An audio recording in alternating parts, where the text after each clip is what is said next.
Albert Einstein once said, everybody's a genius, but if you judge a fish by its ability to climb a tree, it will live its whole life believing that it is stupid.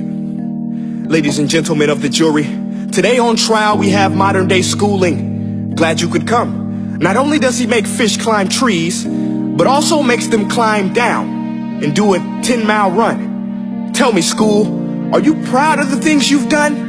Turning millions of people into robots, do you find that fun? Do you realize how many kids relate to that fish? Swimming upstream in class, never finding their gifts, thinking they are stupid, believing they are useless? Well, the time has come, no more excuses. I call school to the stand and accuse him of killing creativity, individuality, and being intellectually abusive. He's an ancient institution that has outlived his usage. So, Your Honor, this concludes my opening statement, and if I may present the evidence of my case, I will prove it. Proceed. Exhibit A. Here's a modern day phone. Recognize it? Here's a phone from 150 years ago. Big difference, right? Stay with me. Here's a car from today, and here's a car from 150 years ago. Big difference, right? Well, get this. Here's a classroom of today, and here's a class we used 150 years ago. Now ain't that a shame? In literally more than a century, nothing has changed. Yet you claim to prepare students for the future? But with evidence like that, I must ask, do you prepare students for the future or the past? I did a background check on you and let the record show that you were made to train people to work in factories, which explains why you put students in straight rows, nice and neat, tell them sit still, raise your hand if you want to speak, give them a short break to eat, and for 8 hours a day tell them what to think. Oh, and make them compete to get an A letter which determines product quality, hence grade A of meat. I get it. Back then, times were different. We all have a past. I myself am no Gandhi. But today, we don't need to make robot zombies. The world has progressed. And now we need people who think creatively, innovatively, critically, independently, with the ability to connect.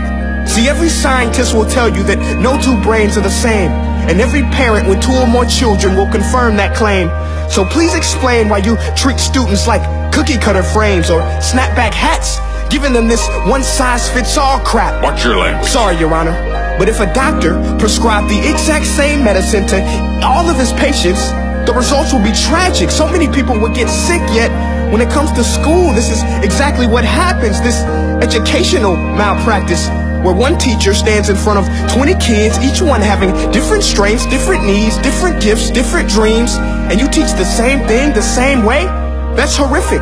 Ladies and gentlemen, the defendant should not be acquitted. This may be one of the worst criminal offenses ever to be committed. And let's mention the way you treat your employees. Objection. Overruled. I want to hear this. It's a shame. I mean, teachers have the most important job on the planet, yet they're underpaid? No wonder so many students are short-changed. Let's be honest. Teachers should earn just as much as doctors, because a doctor can do heart surgery and save the life of a kid. But a great teacher can reach the heart of that kid and allow him to truly live. See, teachers are heroes that often get blamed, but they're not the problem.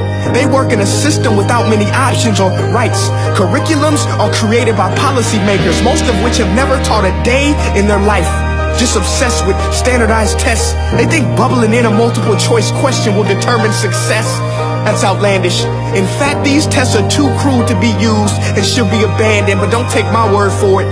Take Frederick J. Kelly, the man who invented standardized testing, who said, and I quote, "These tests are too crude to be used and should be abandoned." Ladies and gentlemen of the jury, if we continue down this road, the results will be lethal. I don't have much faith in school, but I do have faith in people. And if we can customize healthcare, cars, and Facebook pages, then it is our duty to do the same for education, to upgrade and change and do away with school spirit, because that's useless. Unless we're working to bring the spirit out of each and every student, that should be our task. No more Common Core. Instead, let's reach the core of every heart in every class. Sure, math is important, but no more than art or dance. Let's give every gift an equal chance. I know this sounds like a dream, but countries like Finland are doing impressive things. They have shorter school days. Teachers make a decent wage. Homework is non-existent, and they focus on collaboration instead of competition. But here's the kicker, boys and girls. Their educational system outperforms every other country in the world. Other places like Singapore are succeeding rapidly. Schools like Montessori, programs like Khan Academy. There is no single solution, but let's get moving. Because while students may be 20% of our population, they are 100% of our future. So let's attend to their dreams, and there's no telling what we can achieve. This is a world in which I believe, a world where fish are no longer forced to climb trees. I rest my case.